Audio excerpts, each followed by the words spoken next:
पाकिस्तान के अंदर जो इस वक्त सूरत हाल है, कहीं पर बिल जलाए जा रहे हैं तो कहीं पर लोग अपनी जमीनों से खंबे उखाड़ रहे हैं। कमर तोड़ महंगाई है और ऊपर से बिजली के भारी भरकम बिलों ने अवाम का पारा भी चढ़ा दिया। मगर पहले कोई इतना ज़्यादा नहीं था, लेकिन अभी बहुत ज़्यादा फ़र्क नज़र आ रहा है। एक इंडियन रुपी जो है वो तकरीबन 3.71 पाकिस्तान पौने 4 रुपये बन रहा है। यानी कि अगर इंडिया से एक 1,000 आएगा तो पाकिस्तान में पौने 4,000 रुपये बनेंगे। ये एक डिफरेंस है। इंडिया की करेंसी जो है वो पाकिस्तान से बेहतर हो गई है। एक US डॉलर जो है अगर पाकिस्तान में होगा तो उसमें 305 रुपये मिलेंगे आपको, जबकि अगर एक US डॉलर इंडिया में है तो लगभग 82 रुपीज़ आपको मिलेंगे। ये है डिफरेंस, ये है हमारी इकॉनमी, ये हम इधर चल रहे हैं कि कहाँ इंडियन रुपी आज तगड़ा हो गया हमसे। खबर यह है कि जनाब कोई अच्छी खबर आ ही नहीं रही। पेट्रोल की कीमत में इजाफे की खबरें हैं, डॉलर ऊपर से ऊपर है, कोई भी पेशगोई करने को तैयार ही नहीं है कि डॉलर कहाँ जाएगा। 340 कुछ लोग कह रहे हैं जी, इतने का भी नहीं मिल रहा। और इंटरबैंक में भी बहुत ऊपर जाएगा। इसी तरह हर चीज़ की कीमत अभी बढ़नी है, मज़ीद बढ़नी है। स्टॉक मार्केट क्रैश कर गई है। यहाँ से आप 20 किलोमीटर दूर जाएंगे, आपको एक वाघा बॉर्डर मिलेगा। वाघा बॉर्डर की आप जब लाइन क्रॉस करेंगे, वहाँ फ्यूल के हालात देखें। क्या हम लोगों ने 75 सालों में ये बॉर्डर पे टांगे उठाने के अलावा क्या हम लोग इंडिया को IT में बीट कर सकते हैं? क्या हम लोग इंडिया को जुडिशरी में बीट कर सकते हैं? क्या हम लोग इंफॉर्मेशन IT टेक्नोलॉजी में बीट कर सकते हैं? क्या हम लोग उनको किसी भी मैदान में बीट कर सकते हैं? ये हमारी गवर्नमेंट को चाहिए कि आज हम जिस हालात पे खड़े हैं, ये पाकिस्तानी अवाम का कसूर नहीं है। लेकिन फिलवक्त ना आप डॉलर को कंट्रोल कर सक रहे हैं, ना आप ऑयल प्राइसेस को कंट्रोल कर सकेंगे। हर 15 दिन बाद ये झटका आएगा। और अभी बाय द वे आपको इंटरेस्ट कॉस्ट का झटका आने वाला है अगले कुछ दिनों में 2% का। तो आप कीजिए 25% के 27% का कारोबार। मैं देखता हूँ कैसे होगा 27% का कारोबार। जय हिंद दोस्तों, आप सबको इंडिया में जान पर स्वागत है। दोस्तों, आप सबको पता है अब पाकिस्तान का इकोनॉमिक कंडीशन किस हाल में है, क्योंकि दिन प्रतिदिन वो डूबते जा रहे हैं। आज हालात ऐसा है कि अब पाकिस्तान का रुपया भारत की रुपये की कंपेयर में सबसे लोएस्ट पोजीशन में है और एशिया में सबसे खराब करेंसी बन चुका है। अब एक इंडियन रुपीज लगभग 3.7 पाकिस्तान रुपीज के बराबर हो गया है। और इस बात को लेकर पाकिस्तान में भी बहुत ज़्यादा चर्चा हो रहा है, क्योंकि पाकिस्तान की रुपीज का वैल्यू गिरने के साथ साथ पाकिस्तान में बाकी चीज़ों का प्राइस भी बहुत ज़्यादा बढ़ रहा है। जैसे मैंने आपको बताया था एक वीडियो में कि इलेक्ट्रिसिटी बिल को लेकर भी पाकिस्तान में हंगामा मचा हुआ है और लोग खुद बाहर आकर प्रोटेस्ट कर रहे हैं, कोई बिना लीडर के, कोई बिना पार्टी सपोर्ट के। क्योंकि आज जो पाकिस्तान में हालात हुआ है वो एक तरीके से आप कह सकते हो सारे पार्टी जिम्मेदार है। और मुझे तो ऐसा लग रहा है कि जैसे फ्रेंच रिवॉल्यूशन हुआ था, हालांकि 75 ईयर्स में पाकिस्तानियों ने तो कभी बाहर आकर प्रोटेस्ट नहीं किया, लेकिन इलेक्ट्रिक बिल ऐसा मुद्दा ना बन जाए जिस बात को लेकर पाकिस्तान में एक तरीके से सिविल वार शुरू ना हो जाए, क्योंकि हालात ऐसा ही बन रहा है। पहले आप कंप्लीटली और 5 मिनट का वीडियो देख लीजिए, फिर आखिर में दोस्तों इस टॉपिक पर और डिटेल्स में बात करते हैं। और दोस्तों, ये वीडियो के लिए मैं 2000 लाइक का उम्मीद रखता हूँ। मुझे पता है आप सब कर दोगे। ठीक है जी। अब जो रिजर्व बैंक ऑफ इंडिया है उसने 18 मुल्कों के साथ, जिसमें जर्मनी भी शामिल है, जर्मनी, UK, सिंगापुर, कीनिया, बहुत सारे मुल्कों के साथ वो कारोबार करने जा रहे हैं इन दी इंडियन रुपी। और हमारे रुपए की तो हमारे साथ तो अफगानिस्तान भी कारोबार करने को तैयार नहीं। अगर फॉर एग्ज़ाम्पल इंडिया ये अपनी, आप देखें ना इंडिया ने किस तरह इंटरनेशनल कम्युनिटी को बसाया हुआ है। UK से आज़ादी हासिल की, ठीक है जी, ग्रेट ब्रिटेन से, और आज इंडिया और UK फ्री ट्रेड एग्रीमेंट कर रहे हैं। और PIA एक पाकिस्तान की सरकारी एयरलाइन गंदी तरीन एयरलाइन है, तो बो आएगी बैक विच, मतलब this is what I experienced one. 23 billion का बेल आउट पैकेज उसे दे रही है गवर्नमेंट। बंद करो यार, इसको दे दो, खुदा का नाम है। स्टील मिल ये जितनी है, रेलवे इनको प्राइवेटाइज करो, जान छुड़ाओ यार। हमारे पैसों से पल रहे हैं ये चंद लोग, नौकरियां कर रहे हैं और प्रेस्टीज रखी हुई जी। नेशनल एयर कैरियर, क्या वो नेशनल फ्लैग कैरियर, दफ़ा हमारे यार फ्लैग कैरियर ऐसा दे चुकी कटना फ्लैग कैरियर में से।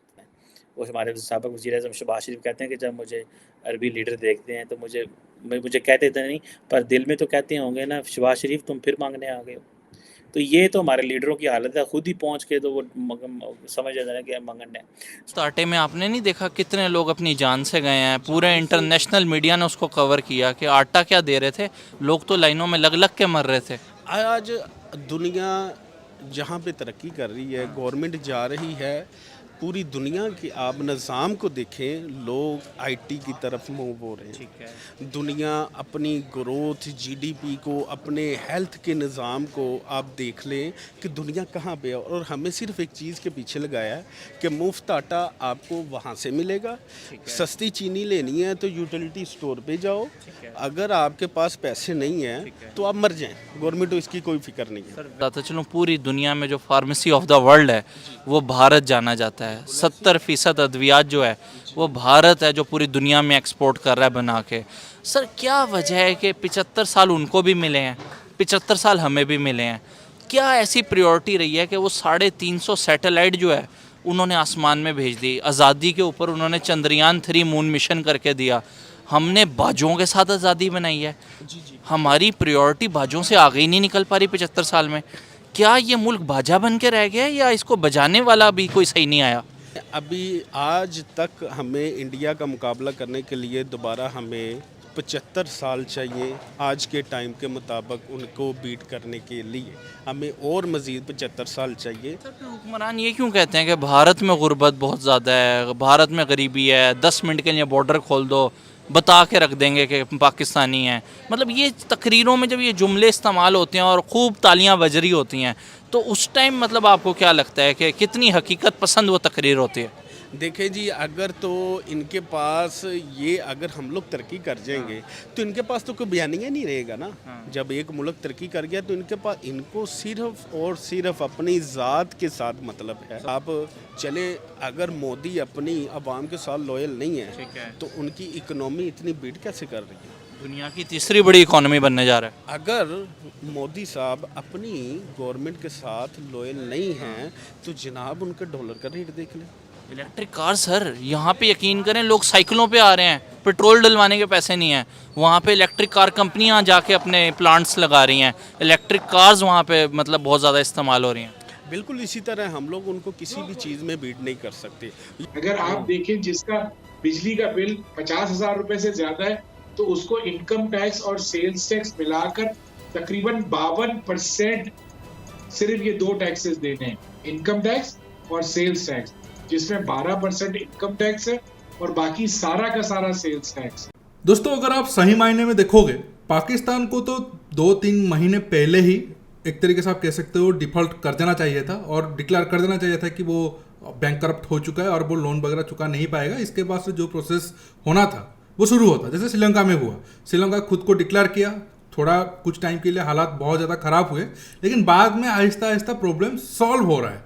लेकिन पाकिस्तान अपने ईगो के कारण ऐसा नहीं किया और आप देख सकते हो उसका हालत और कितना बदतर होते जा रहा है।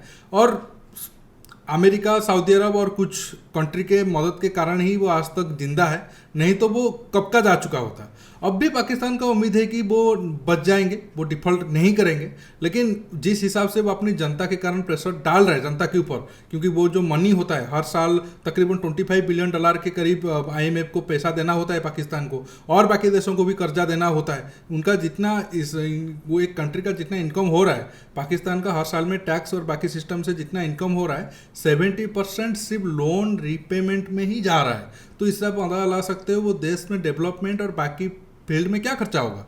जो 30% बच रहा है उसमें तो लगभग एक तरीके से आप कह सकते हो बड़ा हिस्सा पाकिस्तान आर्मी के ऊपर खर्चा हो रहा है, तो बाकी बचेगा क्या, वो लोग उनके ऊपर खर्चा क्या करेंगे।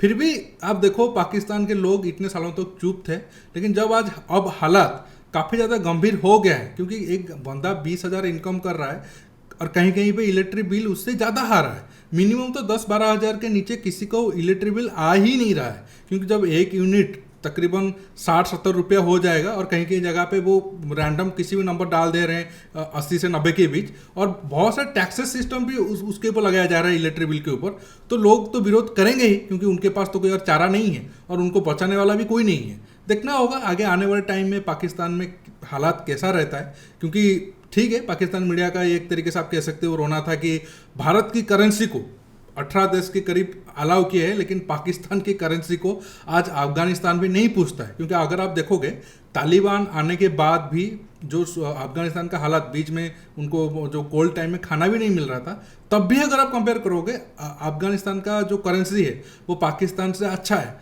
और एक तरीके से आप ये भी सोच के चलो, जो अफगानिस्तान का तकरीबन $5-6 बिलियन अमेरिका ने ब्लॉक करके रखा है, अगर वो मतलब अलाउ कर देता है तो अफगानिस्तान की इकोनॉमी और अच्छा हो जाता। मतलब एक कंट्री 20 साल में जंग में होने के बावजूद, 20 साल के आप 30-35 साल पकड़ लो अगर सोवियत यूनियन को आप ऐड करते हो, फिर भी उसका इकोनॉमिक कंडीशन पाकिस्तान से अच्छा है। और 1960 में पाकिस्तान एक तरीके से आप कह सकते हो एशिया का इकोनॉमी के हिसाब से टाइगर कहा जाता था। वो देश का हालत आज क्या हो गया है, और जो कंट्री अफगानिस्तान इतने साल में वार में था फिर भी उसका इकोनॉमिक कंडीशन अच्छा है। ये सिर्फ करप्शन ही है, पाकिस्तान आर्मी और पॉलिटिशियन की करप्शन है, जिसका एक खामियाजा आज उनके जनता भोग रहा है और आगे और भी भुगतेंगे।